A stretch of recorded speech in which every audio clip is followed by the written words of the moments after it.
இறைவனுடைய அருட்கருணை பொழிந்திருக்கின்ற இந்த உன்னதமான தருணம், மகா சிவராத்திரியை எதிர்நோக்கி இருக்கின்ற இந்த உன்னதமான தருணத்திலே எல்லாம் வல்ல இறைவனுடைய அருட்கருணையை முழுமையாக பெறுகின்ற நிலையிலே நாம் நின்று கொண்டிருக்கின்றோம். இறைவன் என்பவன் புறத்தில் எங்கும் இல்லை, ஒவ்வொருவரின் அகத்திலேயே இருக்கின்றான் என்பதை பல பாடல்களிலே சொல்லுகிறார். 2115வது பாடல், முக்தியை, ஞானத்தை, முத்தமிழ் ஓசையை எத்தனை காலமும் ஏத்துவர் ஈசனை, நெய்தலை பால் போல் நிமலனும் அங்கு உளன், அத்தகு சோதி அது விரும்பாரே. பாடலினுடைய முதல் வரியிலே இறைவனை முக்தி, ஞானம், முத்தமிழ் ஓசை என வர்ணிக்கின்றார். ஒவ்வொரு வர்ணனைக்கும் ஒரு தனி சிறப்பு உண்டு.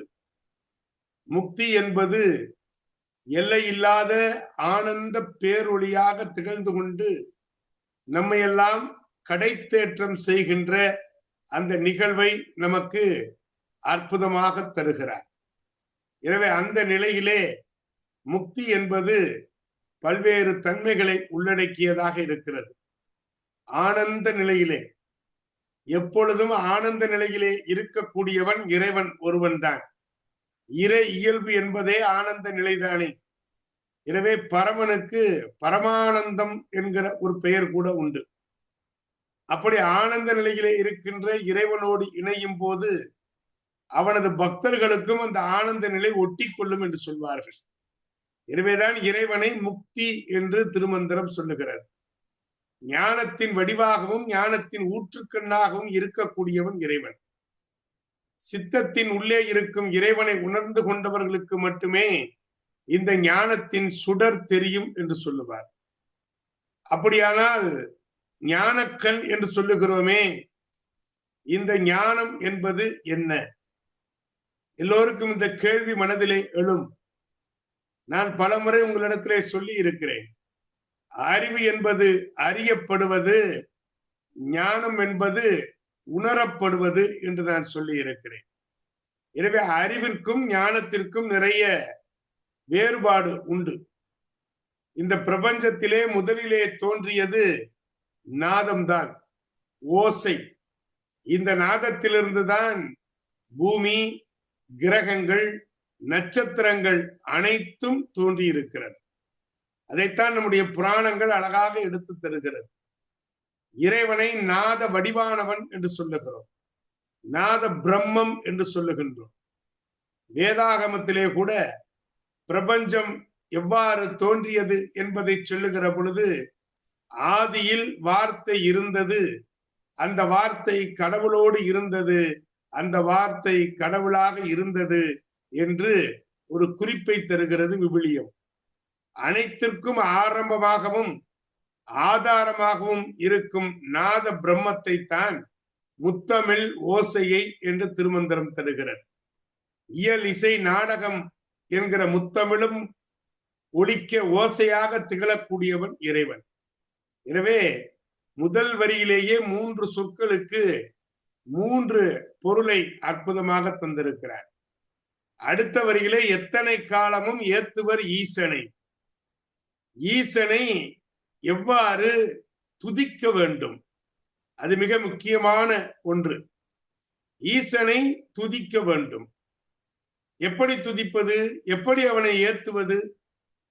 உயர்வுபடுத்தி பாட வேண்டும். இறைவன் அனைத்திலும் உயர்வானவன். மனிதர்களை ஏற்றி பாடுவதாலோ புகழ்வதாலோ இறைவனுக்கு ஏற்றமோ புகழோ புதிதாக வந்து சேரப்போகிறதா? இல்லையே. சில பேர் சொல்லுவாங்க, நான் கடவுளை பத்தி பாடுனேன் அப்படின்னா கடவுளே முன்னால வந்துருவார் அப்படின்னு சொல்லுவாங்க. கடவுள் அவ்வளவு சீக்கிரம் நம்ம முன்னால கொண்டு வர முடியுமா?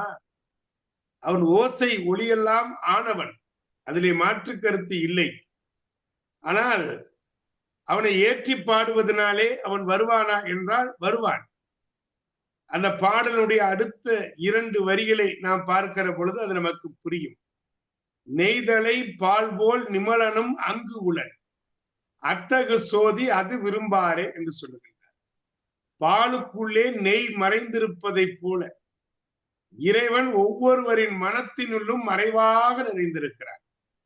இப்படி மனத்திலே இருக்கக்கூடிய சோதி வடிவை காண விருப்பம் இல்லாதவர்களாக இருக்கக்கூடிய மானிடர்கள் இறைவனை புறத்திலே தேடி அலைந்து கொண்டிருக்கிறார்கள் என்று திருமந்திரம் சொல்லுகிறது.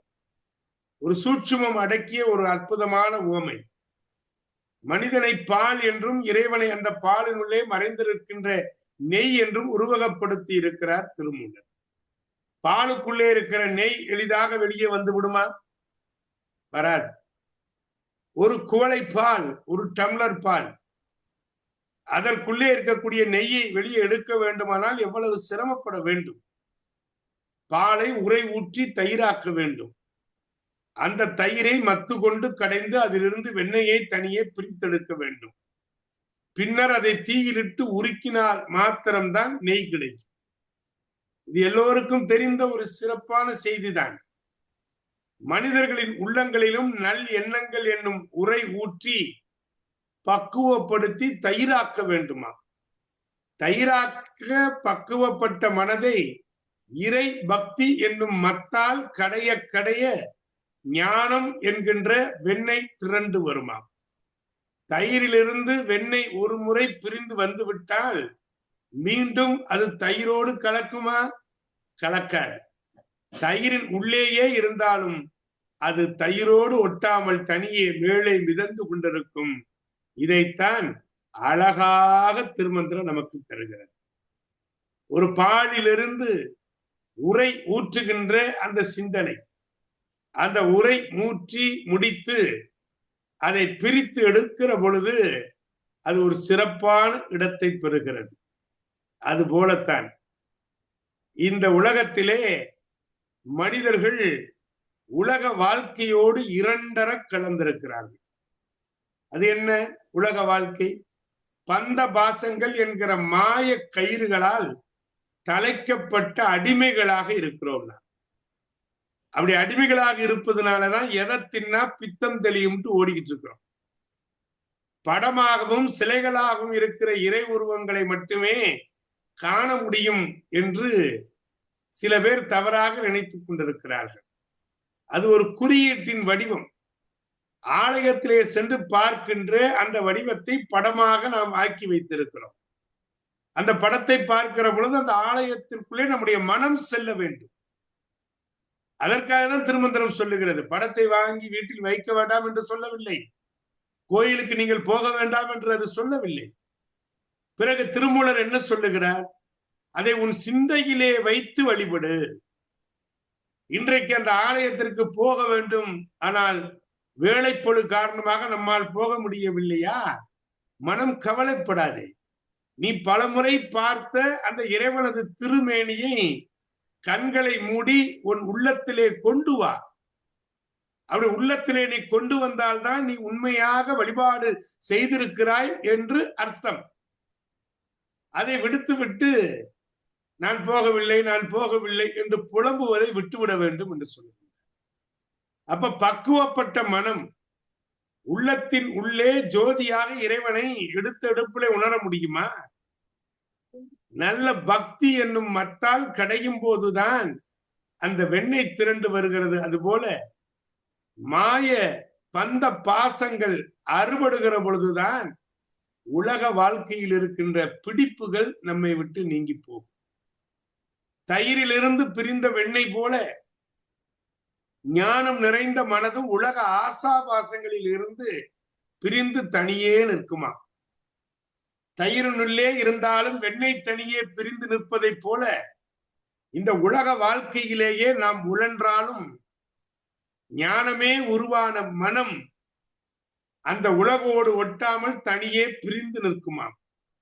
அதன் பிறகு உலக நாட்டங்களில் கவனம் செலுத்தார். இதத்தான் ரொம்ப அழகா வள்ளல் பெருமான் சொன்னார். தனித்திரு, பசித்திரு, தனித்திரு, விழித்திரு என்று சொன்னார்.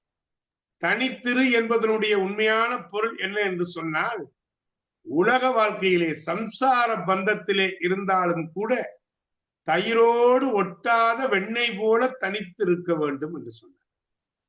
இந்த ஞானம் எனும் வெண்ணெயை அப்படியே வைத்திருந்தால் சில நாட்களிலே துர்நாற்றம் வீசிவிடும். பல போலி ஞானிகள் இப்படித்தான் தானும் கெட்டு சமுதாயத்தையும் கெடுத்துக் கொண்டிருக்கிறார். அப்படியானால் ஞானம் உருவானால் மாத்திரம் போதாது, அந்த ஞானம் என்னும் வெண்ணெயை உருக்கி நெய்யாக மாற்ற வேண்டும். அது எப்படி இருக்கணுமா? அறம் அல்லது தவம் என்ற நெருப்பில் வெண்ணெயை உருக்க வேண்டும். இல்லறவாசிகளுக்கு விதிக்கப்பட்டது அற வாழ்க்கை, சன்னியாசிகளுக்கு விதிக்கப்பட்டது தவ வாழ்க்கை. அவர் அழகா தெளிவா சொல்லிட்டார் பாருங்க. எப்பா நீ சம்சாரத்தோடு இரு, சம்சார வாழ்க்கையோடு இரு. சம்சாரின்னு சொல்றோம்ல, அவன் பெரிய குடும்பி அப்படின்னு சொல்லுவாங்க. அப்படின்னா ஒரு 10-15 பிள்ளைகளை வச்சிருக்கான்னு அர்த்தம். அவன் பெரிய குடும்பின்னு சொல்லுவோம்ல, அது மாதிரி சம்சார பந்தத்துல நீ இரு, நான் வேணான்னு சொல்லல. ஆனா அந்த சம்சார பந்தத்திலே நீ இருக்கிற பொழுது அறம் செய்ய மறக்காதே. எவ்வளவு அருமையான வார்த்தை பாருங்க. அறம் செய்ய நீ மறக்க கூடாது. அந்த அறத்தின் வழிதான் எல்லாம் நடக்க வேண்டும்.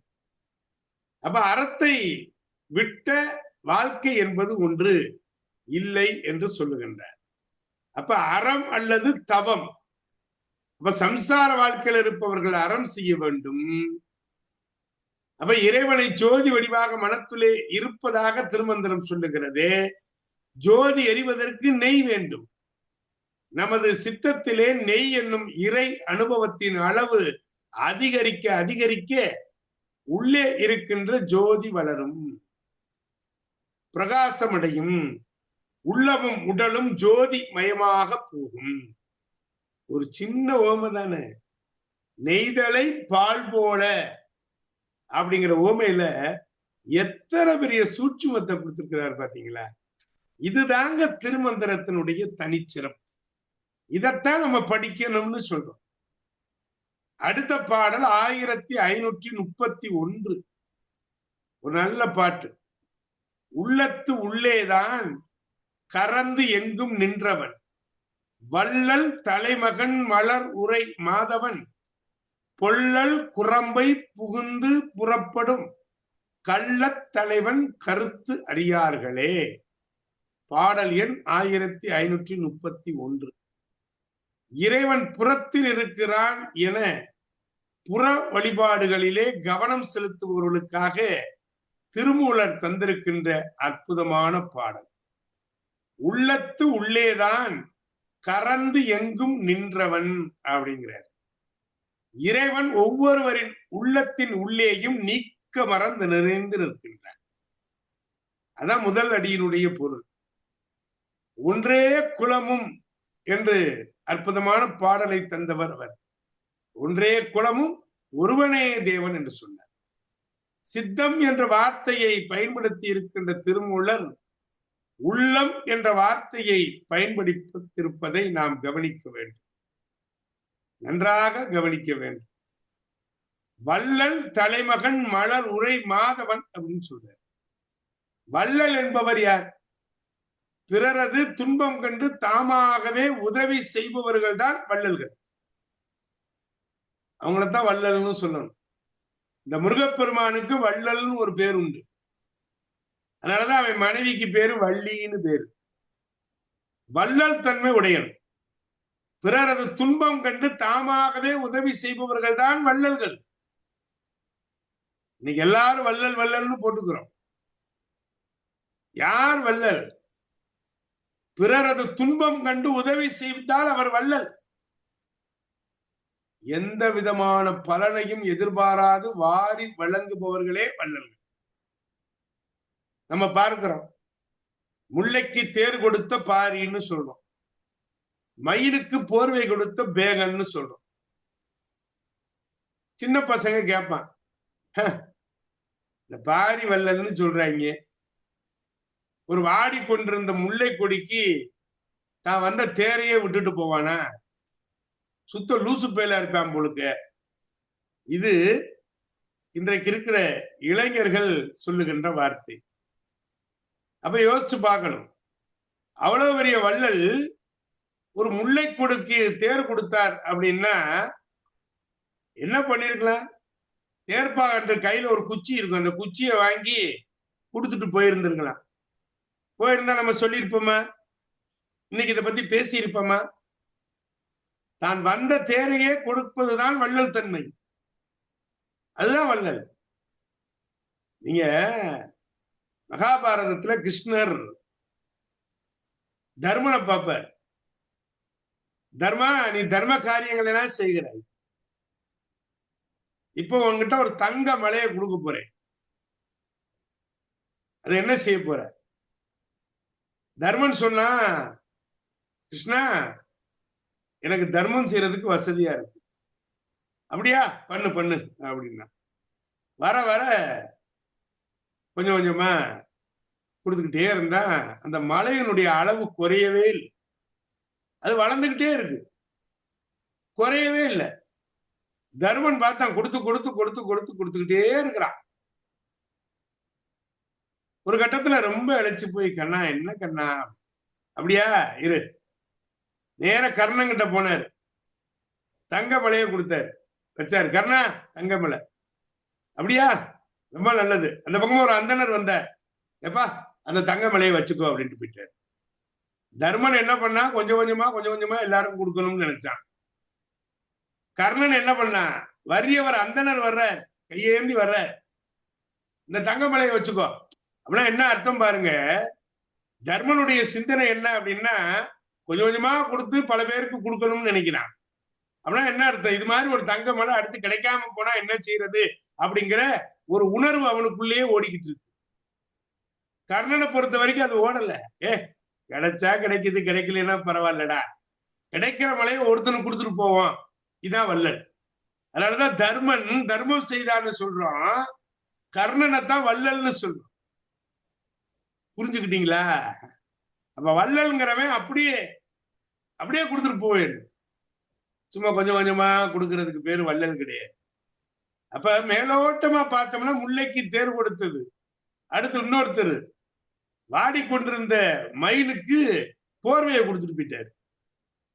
ஆனால் மனிதர்கள் மட்டுமன்றி ஒரு முல்லை கொடியும் ஒரு மயிலும் படுகின்ற சிறிய துன்பத்தை கூட தாங்க முடியாத மனநிலைதான் பாரிக்கும் பேகனுக்கும் இருந்திருக்கிறது. அதத்தான் வள்ளல்களுக்கெல்லாம் மேலான வள்ளல்னு சொல்றான். அதத்தான் இறைவன் அவன் எப்படிப்பட்டவன், வள்ளல்களுக்கெல்லாம் மேலான வள்ளல் என்கிறார் திருமூலர். கொஞ்சம் சிந்தித்து பார்க்க வேண்டும். எத்தனையோ வளங்களை நன்மைகளை இறைவன் நமக்கு வாரி வாரி வழங்கி இருக்கிறானே, தொடர்ந்து தந்துகிட்டே இருக்கிறானே, இதுக்கெல்லாம் நம்ம தகுதி படைத்தவர்கள் தானா? நம்ம கைய நினைச்சு நம்ம சந்தோஷப்பட்டிருக்கோமா? என்னுடைய விரல்கள் 10மே அழகாக இருக்கிறது, என்னைக்கா நம்ம நினைச்சிருக்கிறோமா?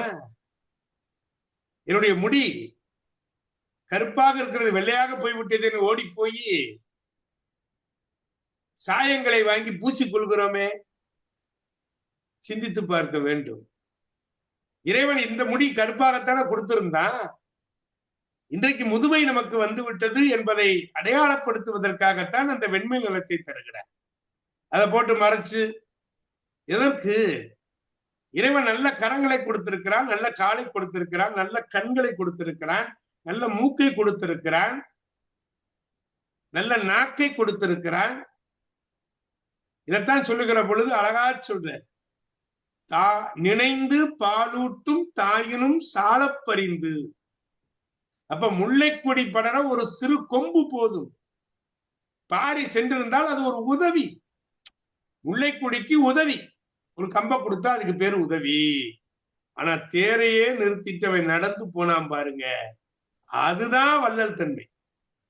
இறைவன் கூட இப்படித்தான், கடவுள் இல்லை என்று மறுப்பவர்களுக்கு கூட வாரி வாரி வழங்கக்கூடிய வள்ளல் அவன். ஆனா அவங்க என்ன சொல்றாங்க, நாங்க கடவுளே கும்பிடுறது இல்ல, எங்களுக்கு எந்த செல்வமும் குறைகிறது இல்ல, நாங்க செல்வத்தை நாங்கள் பெற்றுக்கொண்டேதான் இருக்கிறோம், நாங்க உழைக்கிறோம் சாப்பிடுறோம்னு சொல்றாங்க. எல்லாரும் உழைக்கிறோம் சாப்பிடுறோம் இல்லைன்னு சொல்லல. ஒரு மரத்துல 2 அணில் இருந்துச்சான். 2 அணில்ல ஒரு அணில் வந்து திடீர்னு கீழே விழுகுது. விழுந்த உடனே பார்த்துச்சு, எந்திரிச்சிச்சு. நல்ல வேளை உடம்புல அடிபடல.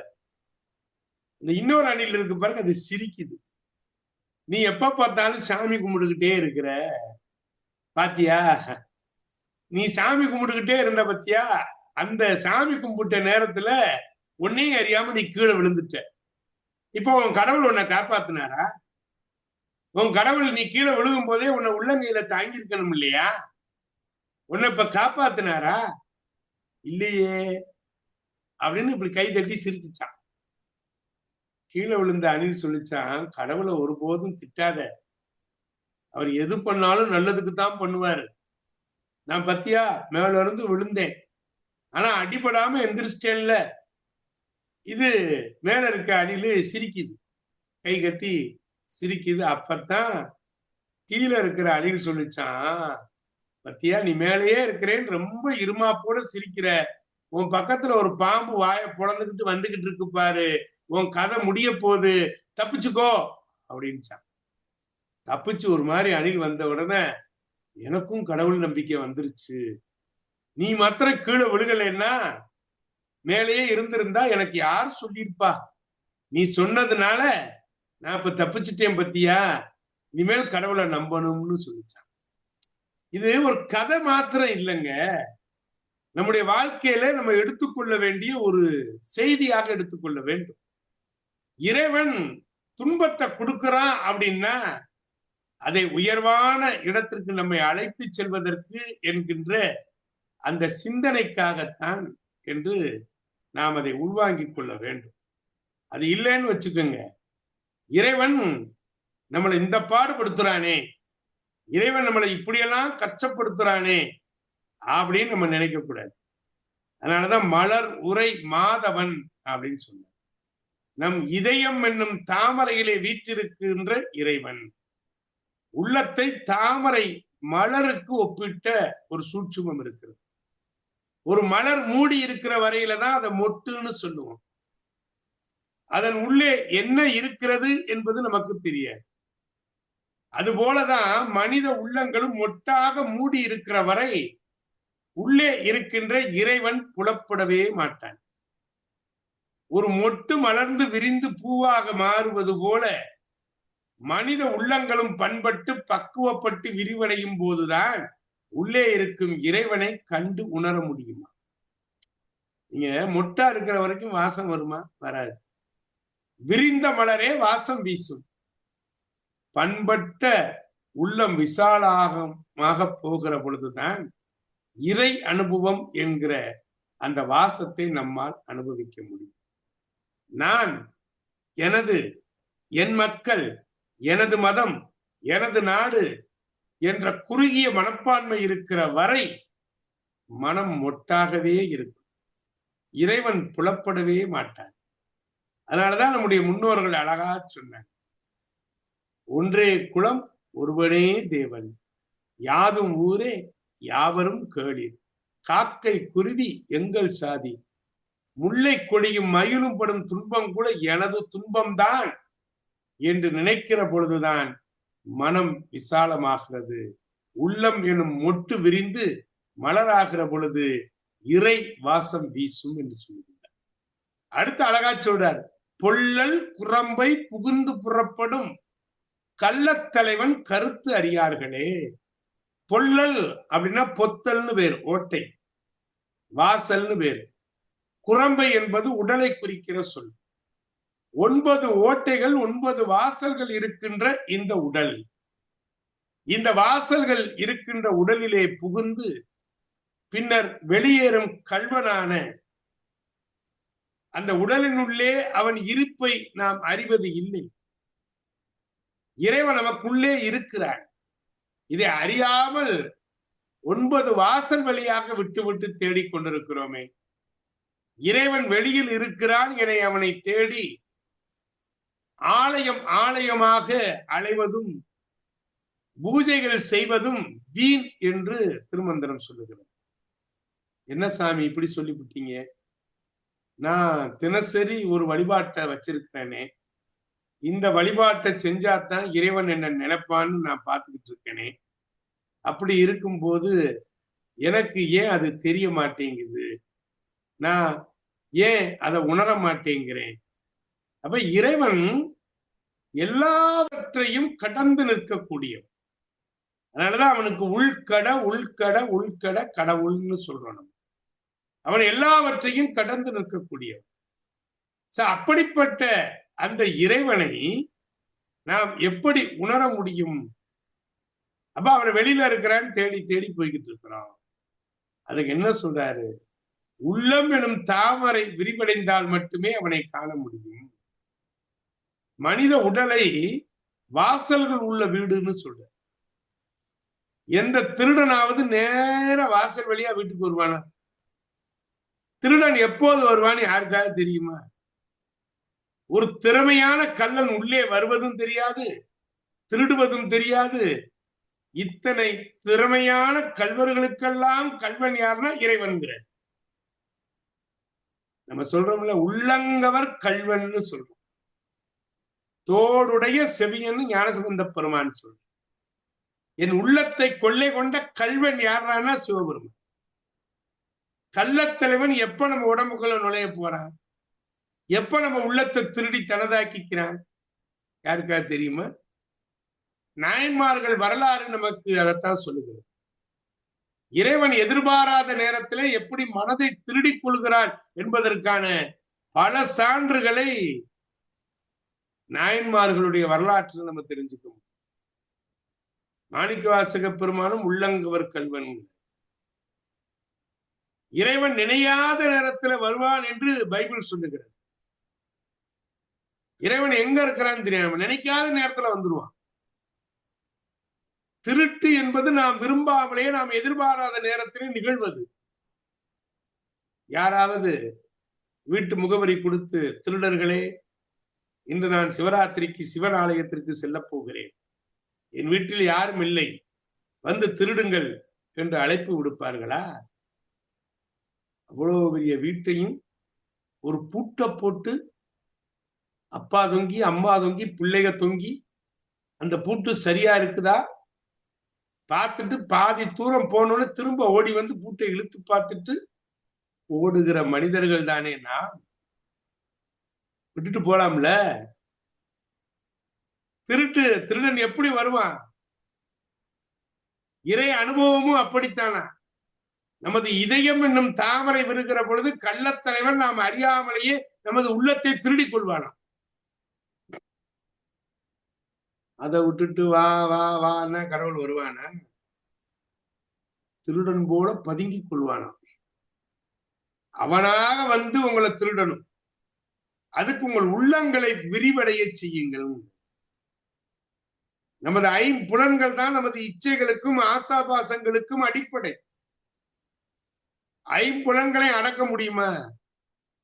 முடியாது. ஆனால் பக்குவப்படுத்தி கூர்மைப்படுத்தி நமது கட்டுப்பாட்டுக்குள்ளே அவற்றை கொண்டு வந்தால் மாத்திரம்தான் திருமந்திரம் அதற்கு நமக்கு அற்புதமான வழிகாட்டுகிறது. மாயையின் கட்டுக்கள் அருந்து போகும், ஞான பயணம் எளிதாகும்னு சொல்ற. நமது இச்சைக்கு அவை அலைந்து திரியும், அனைத்து இன்பங்களையும் அனுபவிக்கும். போதும் போதுங்கிற அளவிற்கு அனுபவித்து முடித்த பின்னு இந்த புலன்கள் அமைதியாயிரும். அதுக்கு மேல நாட்டம் வருமா? ஒரு நேரத்துல 10 உளுந்த விட வச்சாலும் சட்னி தொட்டு அப்படி சாப்பிட்டாதான் வயிற்றுக்கு திருப்தியா இருந்த காலம் ஒன்று உண்டு.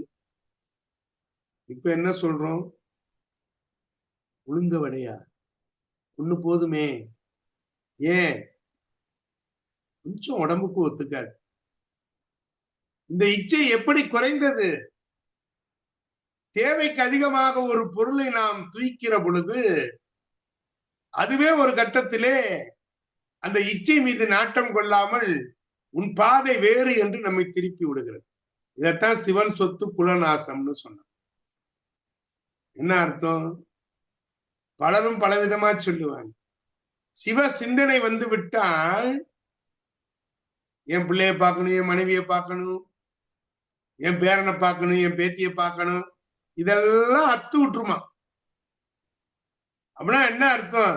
என்ன சாமி அப்படின்னா பேரன் பேத்தி மேல எல்லாம் இச்சை வைக்க கூடாதா, ஆசை வைக்க கூடாதா? பேரன் பேத்தி எங்க உசுறு இல்லையா? நாங்க அதை பார்க்க வேண்டாமா? நாங்க அவன் பேச்சை கேட்க வேண்டாமா? எல்லாம் இருக்கும்.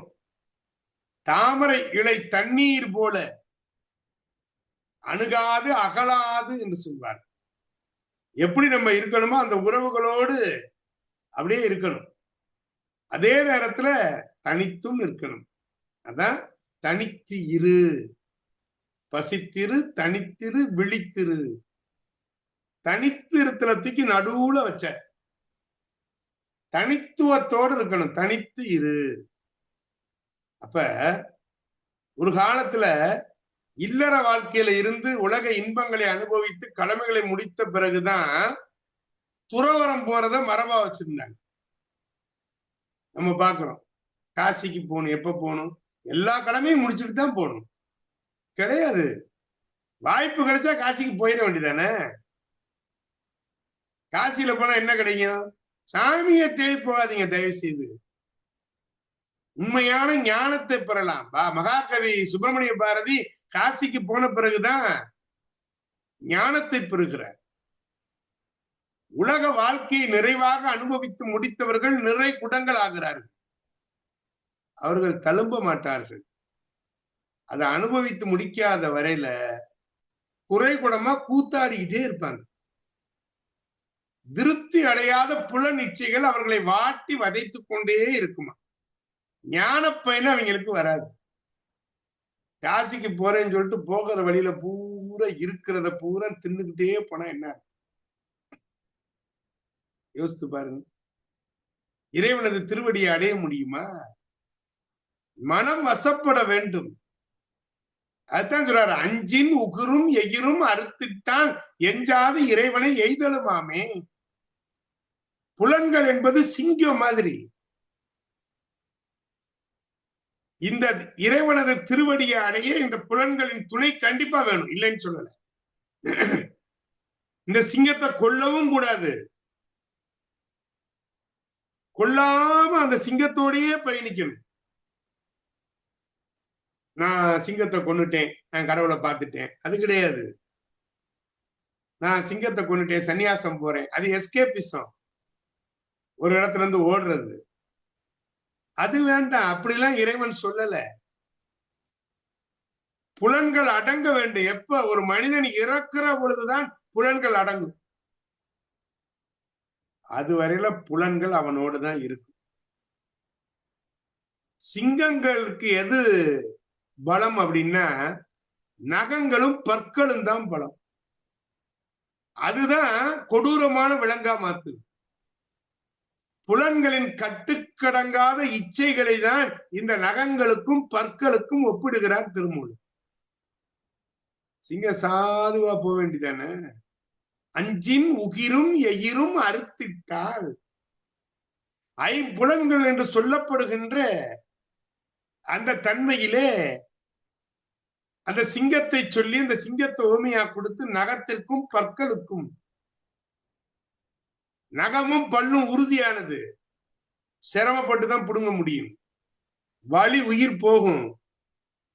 புலன் இச்சைகளை அடக்குவது ரொம்ப ரொம்ப சிரமம், வலி நிறைந்த ஒரு செயல்,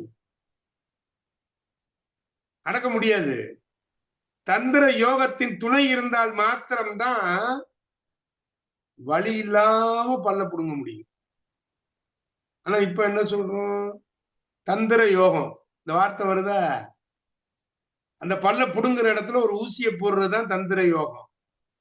மதப்பான ஊசியை போட்டு பல்ல புடுங்கிடுறாங்க. புடுங்கிட்டு ஒரு பெயின் கில்லரை கொடுத்துடுறான் வலி தெரியாம இருக்கிறதுக்கு. அதான் தந்திர யோகம். சுருக்கமா சொல்லிட்டாரு. ஐம்புலன்களால் மனிதன் படுகிற பாடு. 2027வது திருமந்திரம். ஐவர் அமைச்சருள் 96 ஐவரும் மைந்தரும் ஆள கருதுவர், ஐவரும் 5 சினத்தோட நின்றிடில் ஐவருக்கு இறை இருத்து ஆற்றுகிலோமே. 5 புலன்கள், 5 அமைச்சர்கள். இந்த 5 அமைச்சர்களுக்கு உதவியா இருக்கிற இந்த உடம்பு 96 தத்துவங்களை உள்ளடக்கியது. நம்ம உடம்புதான் அரசன். அதான் மறைந்து நிற்கிற உண்மை. அரசனுக்கு ஆலோசனை கூறி அவனை நல்வழிப்படுத்துவதுதான் அமைச்சருடைய கடமை. அமைச்சர்களும் உதவியாளர்களும் அரசனுக்கு அடங்கி நடக்க வேண்டியவங்க. ஆனா அரசன் வலிமை அற்றவனாக இருந்தால் அமைச்சர்கள் அவனை ஆட்டி வைக்க துவங்குவார்கள். அரசன் மிகவும் வலிமை குன்றியவனாக இருந்தால் அமைச்சர் மட்டுமல்லாமல் பிள்ளைகளும் கூட அதிகாரம் செய்ய முற்படுவார். எங்க வந்துட்டாரு பாருங்க. ஐவரும் மைந்தரும் ஆள கருதுவர். ஐம்புலன்கள் அமைச்சர்கள். சரி, அவங்க பிள்ளைங்க யாரு? தகப்பனிடமிருந்து உருவாகிறவர்களே பிள்ளைகள். அதுபோல ஐம்புலன்களிலிருந்து உருவாகிற இச்சைகள் தான் இங்கே பிள்ளைகள். மன வலிமை இல்லாத அரசனை அமைச்சர்களும் அவனது பிள்ளைகளும் ஆள முற்படுவது போன்று மன வலிமையும் ஆன்ம பலமும் இல்லாத மனிதனை புலன்களும் அவற்றிலிருந்து உருவாகும் இச்சைகளும் தான் ஆளத்துவம். சுருக்கமா அடிச்சிட்டார். இந்த சுருக்கி அடிக்கிறதுன்னு பேரு. இந்த மாடி கட்டி முடிச்சோன்னா தட்டோட போடுங்கன்னு நம்ம போத்திராஜன் மாதிரி இன்ஜினியர்கள் சொல்லுவாங்க. தட்டோடு போட்டா நல்லதுங்க மழை காலத்துல. அப்ப என்ன சொல்லுவாங்க? சுருக்கி அடிங்கன்னு. அது என்ன சுருக்கி அடித்தல்? சும்மா அப்படியே கலவையை போட்டு தடவி விட்டுருங்க. டைல்ஸ் எல்லாம் போட்டு தட்டோடெல்லாம் போட்டு பதிக்க வேண்டாம். இந்த சுருக்கி அடிக்கிறது எவ்வளவு நாளைக்கு நிற்கும்? அப்ப சொல்லி பார்ப்பாரு. சரி போங்க விடுங்க, உங்க வீடு, என் வேலை முடிஞ்சு போச்சு, கிளம்புறேன்ட்டு கிளம்புவாங்க. இந்த சுருக்கி அடிக்க கூடாது. அப்ப அதுக்கு என்ன செய்யணுமோ அதை செஞ்சிடணும். அப்ப மன வலிமை இல்லாத அரசனை அமைச்சர்களும் பிள்ளைகளும் ஆள முற்படுவது போன்று மன வலிமையும் ஆன்ம பலமும் இல்லாத மனிதனை புலன்களும் அவற்றிலிருந்து உருவாகும் இச்சைகள் தான் ஆளத்துவம். ஐவரும் 5 சினத்தோட நின்றிடில் ஐவருக்கு இறை இருத்து ஆற்றுகிலோமே. நம்ம ஐம்புலன்கள் நமக்கு பகையாக நின்று தன்னிச்சையாக செயல்பட துவங்குச்சுன்னா என்ன ஆகும்? யோசிச்சு பாருங்க. ஒரு கோபத்துல ஒருத்தர் நிக்கிறான்னு வச்சுக்கோங்க. இந்த 5 பேருக்கும் கப்பம் கட்டி மாளாது. இயலாமை நிலை. ஐம்புலன்களை வழிக்கு கொண்டு வருகின்ற சூட்சுமம் என்ன? எப்படி கொண்டு வர முடியும்? இந்த வாழ்க்கை பாத்தீங்கன்னா இல் வாழ்க்கைன்னு ஒண்ணு இருக்கு, துறவு வாழ்க்கைன்னு ஒண்ணு இருக்கு. இரண்டையுமே அறம் தான் வச்சாங்க. இல்லறம் துறவரம் அப்படின்னாங்க. இல்லற வாழ்க்கையில இருக்கக்கூடியவங்க என்னென்ன அறத்தை மேற்கொள்ளணும், துறவர வாழ்க்கைக்கு போனவங்க என்னென்ன அறங்களை மேற்கொள்ளணும் தனித்தனியா சொன்னாங்க. இல்லறத்தில் உள்ளவங்க அறம் தவறினால் அவர்களுக்கு மன்னிப்பு உண்டு. நல்லா குளிச்சு வச்சுக்கோங்க. இல்லறத்தில் உள்ளவர்கள் அறம் தவறினால் அவர்களுக்கு மன்னிப்பு உண்டு.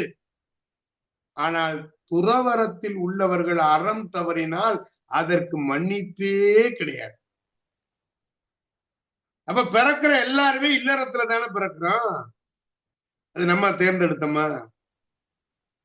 இன்னாருக்கும் இன்னாருக்கும் பிள்ளையாக நான் பிறக்க வேண்டும் என்று முடிவெடுத்து விட்டேன் அப்படின்னு நம்ம சொல்றது இல்லை. இல்வாழ்க்கை என்பது மனிதர்களுக்கு விதிக்கப்பட்ட விதி.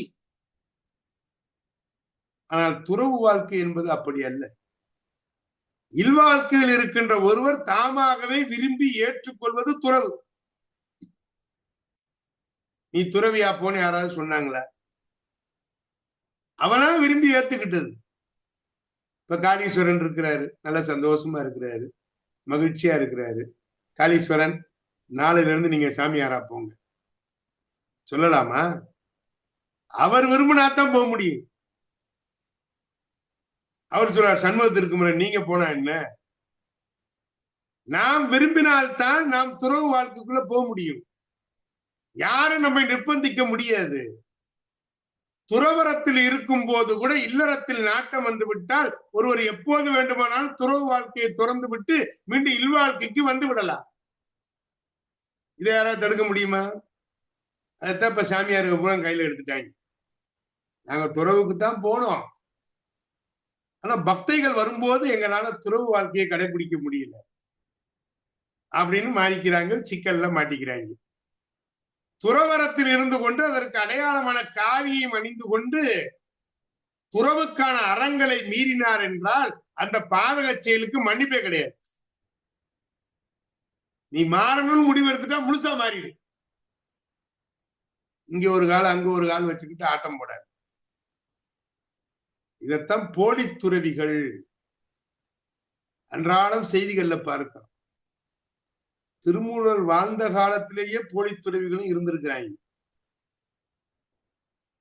அந்த திருமந்திரம் பல பாடல்ல சொல்லுது. உதாரணத்துக்கு 1619 பாட்டு, உழவன் உள உள வானம் வழங்க உழவன் உழவினில் பூத்த குவளை உழவன் உளத்தியர் கண் ஒக்கும் என்றிட கிழவன் அதனை உள ஒளிந்தானே. இந்த பாட்டுக்கு அற்புதமான விளக்கம் உண்டு. நேரடியா சொல்லணுமா, தவ யோகத்தில் தவறுகிறவர்கள் நிலையை குறிக்கக்கூடிய ஒரு பாட்டு. தவ நிலையில ஒரு தடுமாற்றம். உழவன் உள உள வானம் வழங்க, ஒரு உழவன் என்பவன் தனது நிலத்தில் கஷ்டப்பட்டு உழ வானமும் வஞ்சனையின்றி மலையை வாரி வழங்கியது. இதான் முதல் அடி, நேரடி. உழவன் உழவினில் பூத்த குவளை, உழவன் நிலத்திலே பாடுபடுவது நெல் வளர்ப்பதற்காக. அந்த வயல்ல ஒரு குவளை மலர் பூக்கிறதா. பெண்களுடைய கண்களுக்கு குவளை மலரை ஓமையாக சொல்லுவார்கள். உழவன் உளத்தியர் கண் ஒக்கும் என்றிட, அந்த குவளை மலரை பார்த்தோன்னு உழவன் சொன்னானா, ஆகா இது என் மனைவியின் கண்களை ஒத்த அழகுடையதாக இருக்கிறதே என மயங்கி அதன் அழகினிலே திளைத்து நிற்கிறான். கிழவன் அதனை உள ஒளிந்தானே. கிழவன் என்பது நிலத்துக்கு சொந்தக்காரன், நிலக்கிழார் நம்ம சொல்றோம். குவளையின் அழகில் நிலத்துக்கு உரியவன் மயங்கி நிற்க அவனது உழவு தொழிலும் அழிந்தது. அப்ப யோசிச்சு பாருங்க, தவ முயற்சிகளில் ஈடுபடுவதே உழவு தொழில் என்னும் உவமை மூலம் விளக்குகிறார் திருமூலர். உழவன் ஏர் கொண்டு நிலத்தை பயன்படுத்துவது போல துறவிகள் தங்கள் தவ முயற்சியால் மனதை உழுது பண்படுத்த வேண்டும். மனதில் ஞானம் எனும் பயிர் விளைய வேண்டும் என்பது அவர்களது தவ முயற்சிகளின் நோக்கமாக இருக்கிறது. ஆனால் சோதனை எந்த வடிவத்தில் வருது? பெண் வடிவத்திலே வருகிறது. குவளை போன்ற கண்ணுடைய உளத்தியர், உழவனுடைய காரியத்தில் துணை நிற்பவள் உளத்தியர். காம இச்சை என்கிற வடிவத்தில் வருகிறது. அந்த இச்சையில் நின்றால் அவர்களது தவமும் துறவரமும் ஒளிந்து போகும்.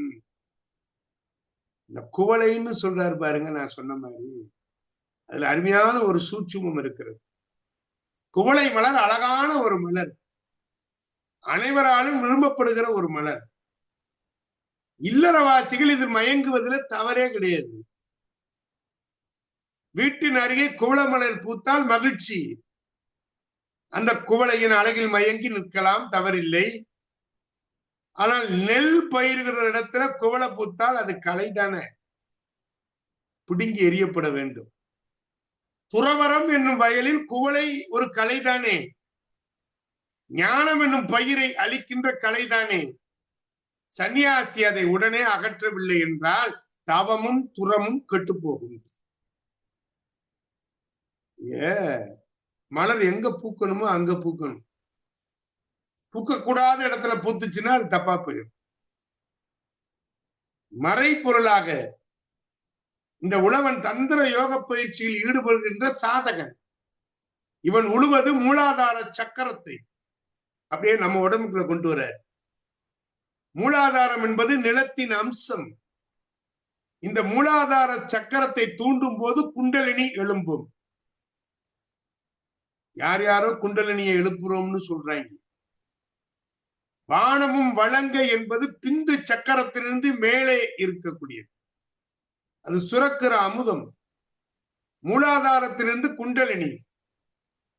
பிந்து சக்கரத்திலே அமுதம் சுரக்கிற பொழுது புருவ மத்தியில் இருக்கக்கூடிய ஆங்கை சக்கரத்திலே நீல ஒளி உருவாகும். அதத்தான் மூன்றாவது கண் அப்படின்னு நம்ம சொல்றோம். அது குவளை மலருடைய வண்ணம். ஆங்கை சக்கரத்திலே தோன்றுகின்ற நீல ஒளியை குவளை மலர் என்றே திருமூலர் குறிப்பிடுகிறார். செத்தது போல் இருப்பதுதான் சித்தர் நிலை. ஆங்கை சக்கரம் திறந்து தாமச நாடியும் தூண்டப்பட்டு விட்ட நிலையிலே யோகி எதிலும் பற்றற்ற இயக்கங்களற்ற வாய்மூடிய மௌன நிலையை அடைந்து விடுவார். இந்த தான் சொல்றாருங்க. எத்தனை சூட்சுமம் இந்த பாட்டுல, யோசித்து பாருங்க. எத்தனை சூட்சுமம். மனிதனுடைய வாழ்க்கையில திருமந்திரத்தை கையில எடுத்துட்டா தப்பு பண்ணணுங்கிற மனசே நமக்கு வராது சாமி. அத்தனையும் தத்துவ முத்துக்கள். உலக இச்சைகளை துறக்காத பொய் துறவிகளை சாடுகிறார். 1655வது பாடல். ஆடம்பரம் கொண்டு அடிசில் உண்பான், பயன் வேடங்கள் கொண்டு வெறுட்டிடும் பேதைகால், ஆடியும் பாடியும் அழுதும் அரற்றியும் தேடியும் காணீர் சிவன் அவன் தாள்களே. உலக இச்சைகளை துறக்காத பொய்த்துறவிகள். அடிசில் என்பது உணவு, உலக இன்பங்கள். உணவு உண்பதையும் உலக இன்பங்களை துய்ப்பதையுமே குறிக்கோளாக கொண்டு ஆடம்பரமான பொய்யான தவ வேடத்தோடு இன்னைக்கு திரியிறாங்க. ஏங்க, சன்னியாசிக்கு என்னங்க வேணும்? 9 நாளி உடுப்பவை 2 புறநானூறு சொல்லிடுச்சு. அந்த காலத்துல சன்னியாசி அப்படித்தானே இருந்தாங்க. இப்ப புறம் சன்னியாசி பாத்தீங்கன்னா ஆடி கார்ல வந்து இறங்குது. கூட பாத்தீங்கன்னா 10-15 அல்லக்கைஸ். உனக்கு எதுக்கு ஆடிக்காரு? நீ சன்னியாசி தானே, உனக்கு எதுக்கு ஆடிக்காரு? உனக்கு எதுக்கு விளைவு இருந்த காரு? நீ அப்படி இறங்கினாலே உன்னிடம் இருக்கக்கூடிய பொய்மைத்தன்மை வெளிப்படுகிறது. நீ அப்படிலாம் வந்து இறங்கினாதான் உன்னை சாமி சாமி சாமின்னு கும்பிடுவான. அதுக்காக வர்றியா? போலி துறவி. காவி, ருத்ராட்சம், கமண்டலம், திருநீரு துறவிக்குரிய அடையாளம். அதனாலதான் வேடதாரிகளா இருக்கிறான். போலிச்சாமி, போலி ஆசாமிகள் சாமி ஆகிறாங்க. ஆம்பளைதான் முந்தி ஆகிக்கிட்டு இருந்தாங்க. இப்ப பெண்களும் ஆயிடுறாங்க. நான் தான் சாமி, என் காலில் விழு. எங்க மனுஷனுக்கு மனுஷன் யாருக்கு கால் கழுவலாம் நம்மன்னா, பெத்த தாய் தகப்பனுக்கு திருமணத்தன்னைக்கு பாத பூஜை பண்றோம். அது பெத்தவங்களுக்கு செய்கிற கடமை. சன்னியாசிகளுக்கு போய் காலை கழுவிக்கிட்டு இருக்கோமே, யோசிச்சு பாருங்க. சந்தன கட்டுல தான் அவர் படுத்திருக்கிறாரு. ஆடம்பரம் தலை விரிச்சு ஆடுது. அவர் காவி உட கூட பட்டு துணியில தான் வச்சு போட்டுக்காரு. சும்மா சிலு சிலு சிலு சிலுன்னு தான் வர்ற. ஆடியும் பாடியும் அழுதும் அரற்றியும் அவர் ஆடுறாரு, பாடுறாரு, திடீர்னு சிரிக்கிறாரு. தேடியும் காணீர் சிவன் அவன் தாள்களே. எப்பா இவங்கிட்ட எல்லாம் இல்லப்பா. போலி ஆடம்பரங்கள், போலி வேடங்களால் இறை அனுபவத்தை பெற முடியுமா? முடியவே முடியாது. சன்னியாசிங்கிறவரு எல்லாரும் போய் சாமி வழிபட்ட பிறகு கடைசியா போய் வழிபாடு பண்ணணும். இஸ்லாத்துல ஒரு பழக்கம் உண்டு. மசூதிக்கு போகிற பொழுது முதல்ல யார் போறாங்களோ அவங்கதான் முன்னால இருப்பாங்க. மிகப்பெரிய பணக்காரனாக இருந்தாலும் சரி, மிகப்பெரிய செல்வந்தராக வள்ளலாக எப்படி இருந்தாலும் சரி, தாமதமாக வந்தால் அவர் பின்னாலேதான் அமர வேண்டும். அவர் ஒதுங்கு ஒதுங்கு ஒதுங்கு ஒதுங்குன்னு கூட்டிட்டு போய் முன்னால் நிப்பாட்டுறது இல்லை. இந்த போலி துறவி வந்தோடனே இருக்கிற கோயில் 50 பேர் விலகி, சாமி வர்றார் சாமி வர்றார். ஏய் போலி துறவி, நீ அங்கேயே உட்காந்து சாமியை கும்பிடலாம்ல. திருமூலர் கேட்கிறார், நான் கேட்கல. பொய் துறவியை குறித்து அழகா சொல்ற. இன்னைக்கு பார்க்கிறோம் நம்ம திருமூலர் என்கிற மகா சித்தர் பல்வேறு பாடல்களின் வாயிலாக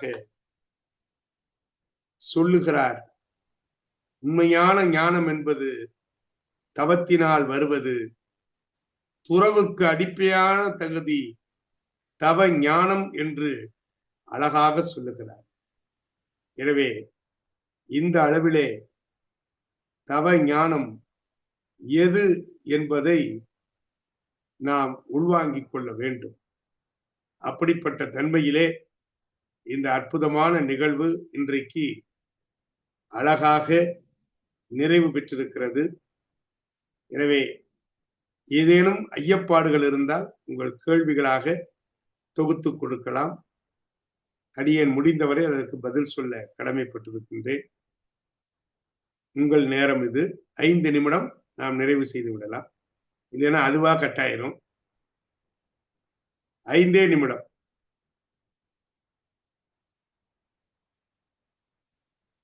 யார் வரா?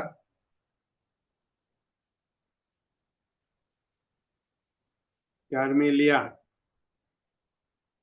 காளீஸ்வரன் ஐயா வணக்கம் ஐயா. வணக்கம் ஐயா, சொல்லுங்க. வணக்கம் வணக்கம் ஐயா.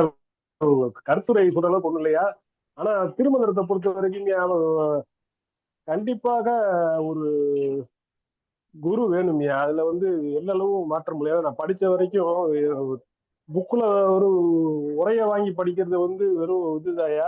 உங்களை மாதிரி குருமார்கள் தெளிவுரையோட சேர்த்து உங்களோட அனுபவங்களை கூறப்பட்டாயே அது நிறைவு பெறுது. நம்ம இதுல பாடத்திட்டு 117 பாட்டு ஒண்ணு இருக்குங்கய்யா. சூரியகாந்தங்களும் சூழ்பஞ்சும் சுட்டிட அப்படின்னு ஒரு பாட்டு இருக்குங்கய்யா. போலவே சுட்டிட அப்படின்னு ஒரு பாட்டு இருக்குங்கய்யா. அதாவது சூரியன்ல இருந்து வர கதிரை நீங்க நடத்தினதாயா. சூரியன்ல வர கதிரை ஒரு ஒருங்கிணைச்ச ஒரு லென்ஸ் மாதிரி சூரியகாந்த கல் தருது. தந்தப்புறம் தான் அந்த சூழ்பஞ்சு எரியும். அந்த மாதிரி ஆன்ம கர்மமாய் எரியறதுக்கு ஒரு குருமார் வேணும் அப்படிங்கிற மாதிரி தான் வருது. குருமார்கள் கண்டிப்பாக வேணும்யா. இப்ப நீங்க எழுதுற உரையில கூட நீங்க அன்னைக்கு பேசுறப்ப சொன்னீங்க, உரையோட சேர்த்து என்னோட அனுபவத்தை எழுதியிருக்கீங்க அப்படிங்க அந்த 300 பாட்டுல. அந்த மாதிரிதான் இருக்கணும் அப்படின்றத நம்மளால படிக்க முடியும்யா. அது போல இந்த சூரியகாந்த கல்லு போலவே சந்திரகாந்த கல்லுன்னு இருக்குயா.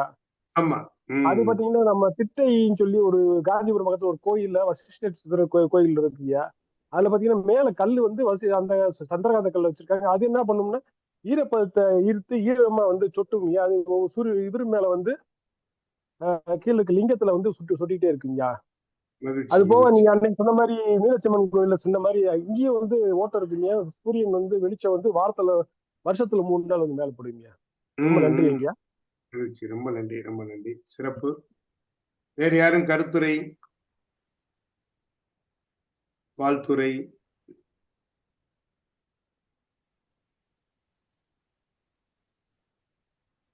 போத்தி முடிச்சிடலாமா? நிறைவாக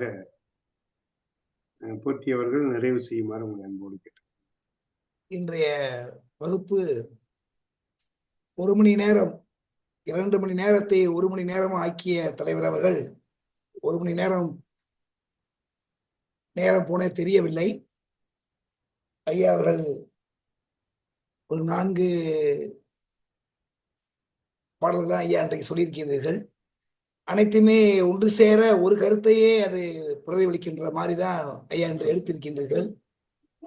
ஒழுக்கம், ஞானம், தவம் எப்படியெல்லாம் மனிதனுக்கு வாழ்வதற்கான வழிமுறைகளை நமது திருமந்திரத்திலே மூலவர்கள் எப்படி சொல்கிறார்கள் என்பதை மிக தெளிவாக சொல்லிய ஆசான் அவர்களுக்கு நன்றி. முக்கியமான ஒரு கருத்து, அதை நான் சொல்வதை காட்டிலும் வகுப்பிற்கு வரக்கூடியவர்கள் வரவேற்புரையிலேயோ கருத்துரையிலேயோ கலந்து கொண்டு நிறைகுறைகளை சொல்வதுதான் சால சிறந்தது என்று நான் கருதுகிறேன். யாரெல்லாம் பார்க்கின்றார்கள், யாரெல்லாம் கேட்கின்றார்கள், யாரெல்லாம் இதில் பயன்பெறுகிறார் என்பதுதான் முதல்ல முக்கியம். 1 மணி நேரம் ஐயாவர்கள் வகுப்பு எடுக்கும் போது நிறைய விஷயங்களை, இது நேரடி வகுப்பாயிருந்தால் கருத்துக்களை தெரிந்து கொள்ளலாம். இது தொடர்ந்து ஐயாவர்கள் நான் ஒரு தொடர்ச்சியாக வகுப்பு நடக்கின்ற போது யாரெல்லாம் இதை கவனிக்கின்றார் என்பதை புரிந்து கொள்ள முடியவில்லை. இதில் யாரும் சங்கடப்பட வேண்டியதற்கான அவசியமும் இல்லை. ஏனென்று சொன்னால் இன்றைக்கு 17 பேர் நினைக்கின்றேன். இன்றைய பார்த்தவர்கள் 17 18 பேர் நினைக்கின்றேன். அனைவருமே வரவேற்புரையும் சரி, வாழ்த்துறையிலும் சரி, கருத்துரையாவது தான் பெற்ற இன்ப பிறகு ஐயா என்று சொன்ன மாதிரி ஐயா சொன்ன கருத்துக்களை எவ்வாறு புரிந்து கொண்டீர்கள் என்பதற்கான ஒரு புரிதல் தான் கருத்துரை. இதிலே ஒவ்வொரு வாரமும் போத்தி ராஜா துவக்க உரை, போத்தி ராஜா வாழ்த்துரை, போது நன்றி உரைனா அது நன்றாக இருக்காது என்பது என்னுடைய தாழ்மையான கருத்து என்று ஐயாவுக்கு கூறி வந்தத வெற்றி பெருமாள், இந்த விமலா, ஜோதி நிறைய இருக்கிறாங்க.